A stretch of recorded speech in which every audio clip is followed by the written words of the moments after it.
हाय, good afternoon. CNBC आवाज Motilal Oswal studios में आप सबका स्वागत है। चलिए, बारी आज के सास बहू और सेंसेक्स की।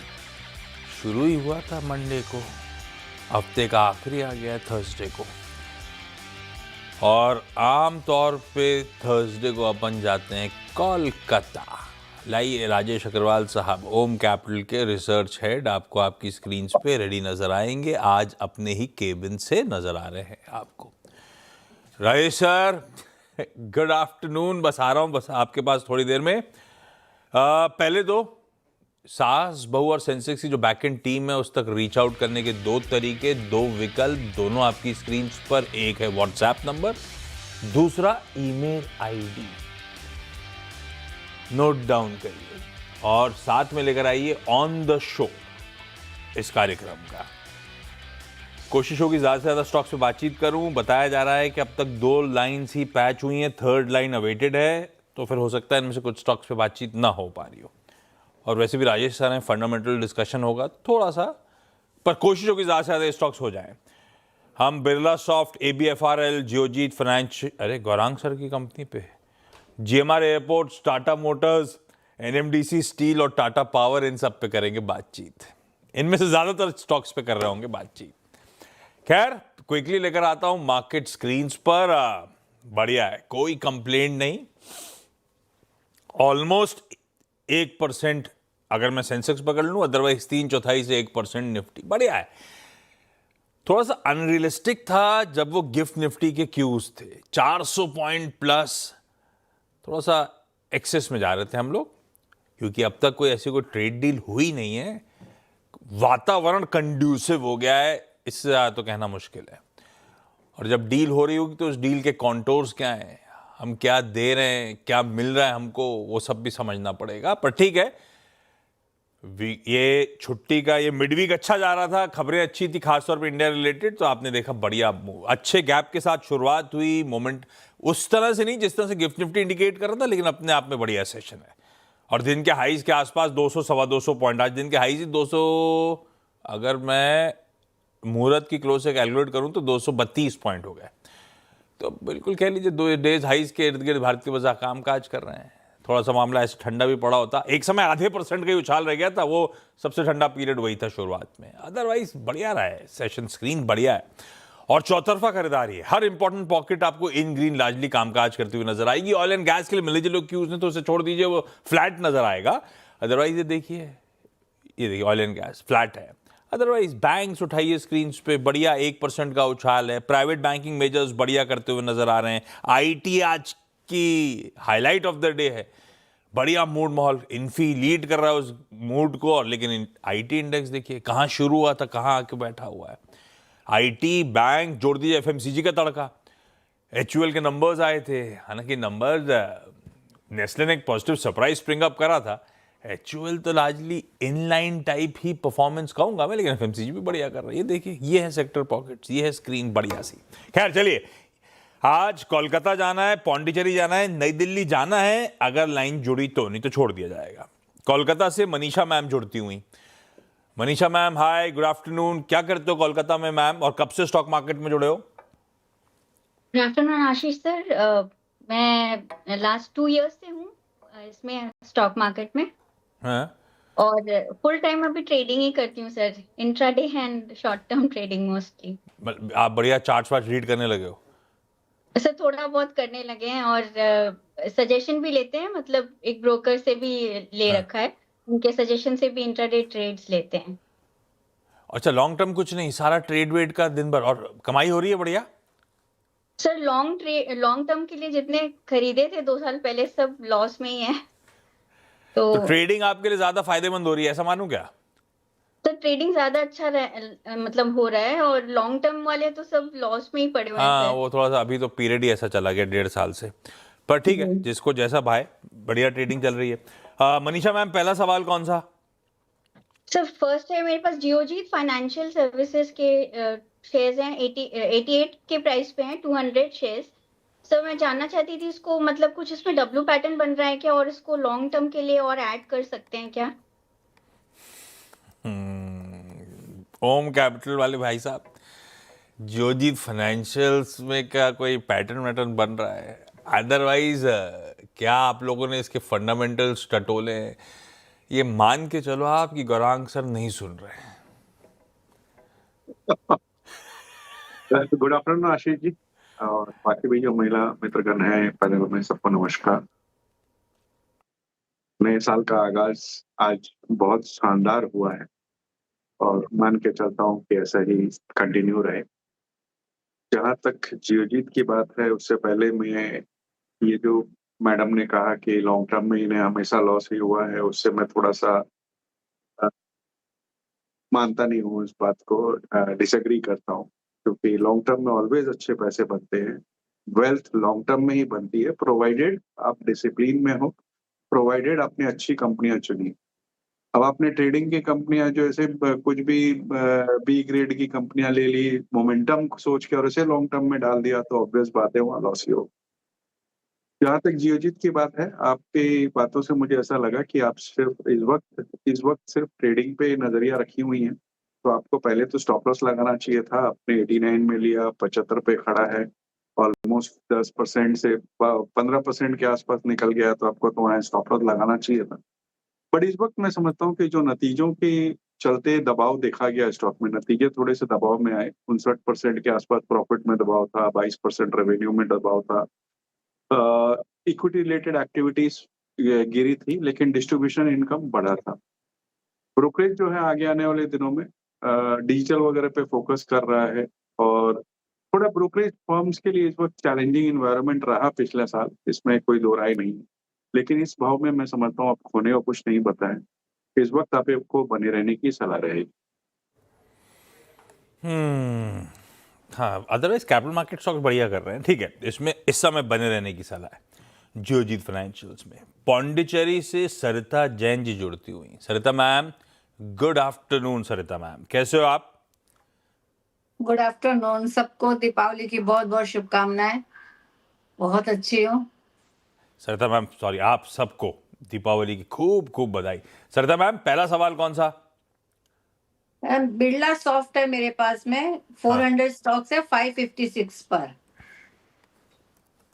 और ये लॉन्ग टर्म के हिसाब से लिया था क्या? लॉन्ग टर्म के हिसाब से लिया था, 1 साल से है, लेकिन वो अब आज तो थोड़ा चला है, अभी तक तो बिल्कुल ही परेशान कर रहा था। परेशान कर रहा है, और आज भी चला भी तो भी कोई ज्यादा फायदा नहीं। 8-9% चला है, लेकिन हमारी खरीद बहुत ऊपर की है। बहुत ऊपर। राजेश सर, क्या करें ये बिरला सॉफ्ट में? देखिए, बात तो तय है कि इनकी खरीद बहुत ऊंचे के भाव में हो गई है। उस समय आईटी थोड़ा फ्लेवर में था और लास्ट 1 साल से जब से ट्रम्प साहब आए हैं, हमने देखा आईटी में लगातार नेगेटिव न्यूज आती हुई, कभी H1B वीजा को लेकर के, कभी कुछ को लेकर के। और इस सारे चक्कर में दिग्गज कंपनियां जैसे इन्फोसिस, टीसीएस वगैरह, यही बहुत नीचे के लेवल्स पे आ गई थी। तो सेकेंड रैंक काउंटर्स की तो क्या ही कहें। लेकिन इस वक्त इन्हें बने रहने की सलाह रहेगी। जैसे इंडिकेशंस आ रहे हैं रीसेंट बयानों से, उसे लगता है कि थोड़ा मामला सेटल होता हुआ नजर आ रहा है।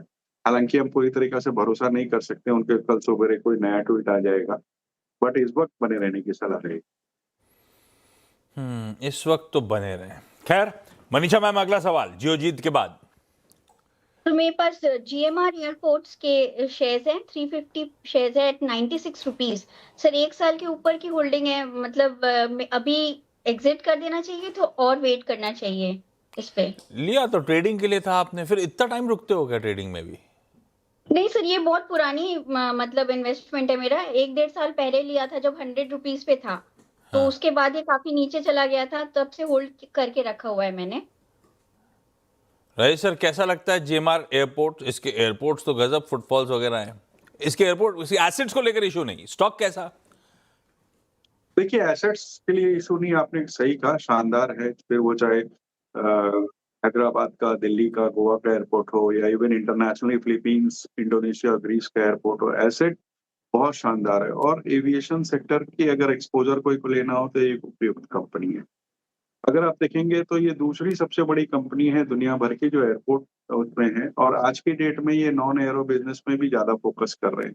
लेकिन मेरे हिसाब से जो भी फंडामेंटल्स थे, एक तो डिस्काउंट हो चुके हैं, एक डेट लेवल बहुत हाई है, 600 करोड़ के आसपास का ब्याज का खर्चा आता है। तो इन सब चीजों के मद्देनजर मुझे लगता है कि एक बार इन्हें निकलने का सोचना चाहिए। अभी नहीं निकले, 97-98 में आए कोई उछाल पे, तो वहां पे निकलने की कोशिश करें। ओके, मतलब ले दे के एग्जिट करना है, बाउंस में एग्जिट करना है मनीषा मैम हमको। आप लोगों को कुछ क्रॉस क्वेश्चन करना हो अपने स्टॉक से रिलेटेड, आप बता देना। सरिता मैम, अगला सवाल कौन सा? ABFRL है, एक साल से मेरे पास में 108 पे 100 स्टॉक्स, और सरिता 1000 मैम, स्टॉक्स है, 1000 स्टॉक्स है। Aditya Birla fashion and retail. या राजेश सर, क्या करें? कैसी लग रही है ABFRL आपको? देखिए, मार्जिन प्रोफाइल बहुत खराब है और ऐसी कोई उम्मीद भी नहीं है कि मार्जिन प्रोफाइल सुधरती हुई नजर आएगी, हालांकि अच्छे ब्रांड्स हैं। बावजूद इसके मैं तो यही कहूंगा कि यहाँ पे भी उछाल पे निकलने की कोशिश करें। इससे बेहतर ऑप्शंस रिटेल में खास करके है उपलब्ध, जैसे कि ट्रेंड्स ने अच्छा खासा करेक्शन दिखा चुका है, तो वहां स्विच कर लें तो थोड़े बेहतर रिटर्न्स की उम्मीद की जा सकती है। स्विच करना एक बेहतर विकल्प है सरिता मैम। मनीषा मैम, अगला सवाल। सर मैं टाटा मोटर्स है मेरे पास एट 838 रुपीज, 38 शेयर्स ही हैं।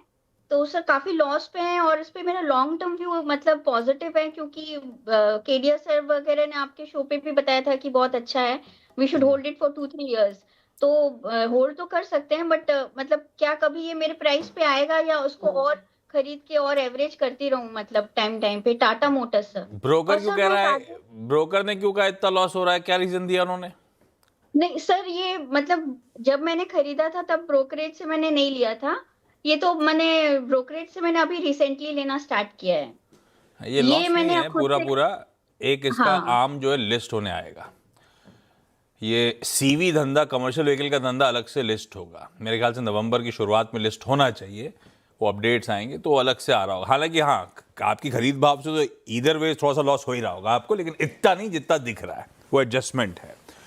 पर राजेश सर, टाटा मोटर्स करूं क्या? ये अब तो मतलब पैसेंजर व्हीकल के धंधे में करूं क्या? वो सीवी जब आएगा तब की तब, क्योंकि सेल्स के आंकड़े तो बहुत बढ़िया आए, सभी के आए तो इनके भी अच्छा है। वो दशहरा क्या, नवरात्रे से दिवाली पीरियड। पर टाटा मोटर्स जितना पढ़ो, वो जेएलआर के इंसिडेंट को लेकर, साइबर अटैक वाले, उतना ही डर बढ़ जाता है। पता नहीं किस हद तक का इम्पैक्ट था, कितने लॉसेस झेलने पड़ेंगे, कितनी भरपाई यूके सरकार कर रही होगी, कितनी इनको खुद झेलनी पड़ेगी। वो इफ्स एंड बट्स बहुत ज्यादा हो गए उस इंसिडेंट के चलते। टाटा मोटर्स पे अप्रोच क्या होगा? देखिए, अब जो लिस्टेड शेयर है वो प्योर पैसेंजर व्हीकल के हैं, जो डोमेस्टिक और जीएलआर को लेकर के हैं, और उसके अलावा कंपनी में टाटा सन्स, टाटा स्टील और टाटा टेक्नोलॉजी के जो इन्वेस्टमेंट्स हैं।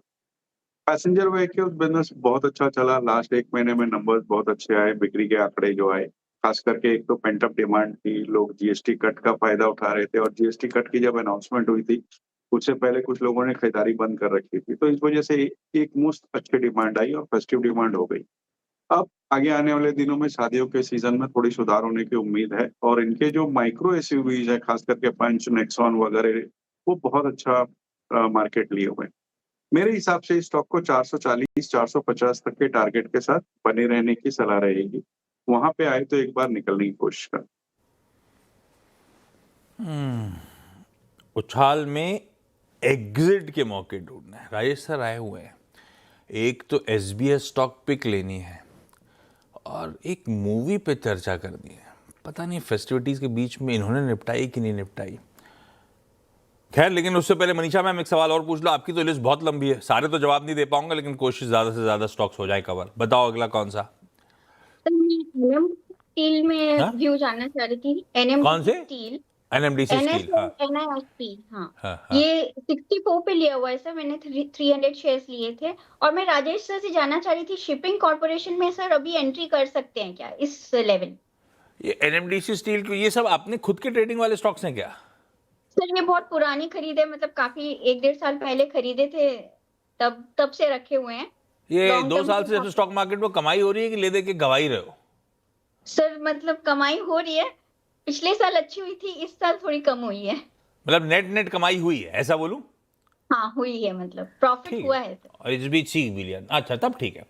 एनएमडीसी स्टील राजेश सर, और क्विकली साथ में ऐड कर देना शिपिंग कॉर्पोरेशन। अच्छा, शिपिंग कॉर्पोरेशन ऑफ इंडिया क्यों पूछ रहे हो? कहां से रडार पे आया आपके मनीषा मैम? सर चार्ट्स में मुझे कुछ पॉजिटिव दिख रहा था, इसीलिए मुझे लग रहा था शायद ब्रेकआउट हो, इसलिए मुझे ऐसा लगा चार्ट्स देख। और ये चार्ट की स्टडी कैसे सीखी आपने? सर वो मतलब इधर-उधर से बुक्स खरीद के और इधर-उधर से चैनल से सीखा है सर ना ठीक है, चार्ट्स। हाँ आर्ट है, ऐसे ही होता है, ठीक है, मतलब आप खैर उनकी रीडिंग। राजेश सर, एससीआई पे व्यू, लेकिन पहले एनएमडीसी स्टील क्या करना चाहिए उसमें? देखिए, एनएमडीसी पे हूँ, उससे पहले मैं कहना चाहूंगा कि आपने जो लॉन्ग टर्म के लिए स्टॉक्स में अभी कहा ना लॉस हो रहा है, वो देखिए आपको स्टॉक्स दिखा रहे हैं जो लगातार लॉस मेकिंग कंपनी है, वहां अपने पैसे लगा रखे हैं, तो जाहिर सी बात है लॉस तो होना ही था। खैर अब आते हैं एनएमडीसी स्टील पे। तो 3 मेट्रिक टन की इनकी कैपेसिटी है छत्तीसगढ़ में, 6 मेट्रिक टन करने की बात कर रहे हैं। लोकेशन बहुत अच्छी है प्लांट की, क्योंकि आयरन ओर जो माइंस है बैलेडाला की, उसके ठीक बगल में है, पोर्ट के बगल में है।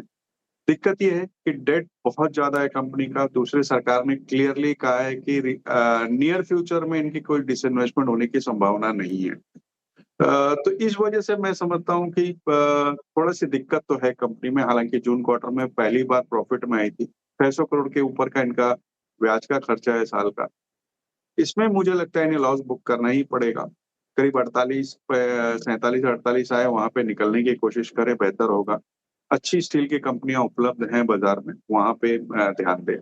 एससीआई इस तरीके से फ्रेट इंडेक्स बढ़ा हुआ है, मुझे लगता है सारी शिपिंग कंपनीज अच्छा परफॉर्म करेगी। थोड़ी बहुत दिक्कत क्रूड के प्राइसेस को लेकर के है, क्योंकि वो नीचे होने से इनके फ्रेट कम होते हैं। लेकिन फिर भी इस वक्त 270 के टारगेट के साथ यहाँ खरीदारी की जा सकती है।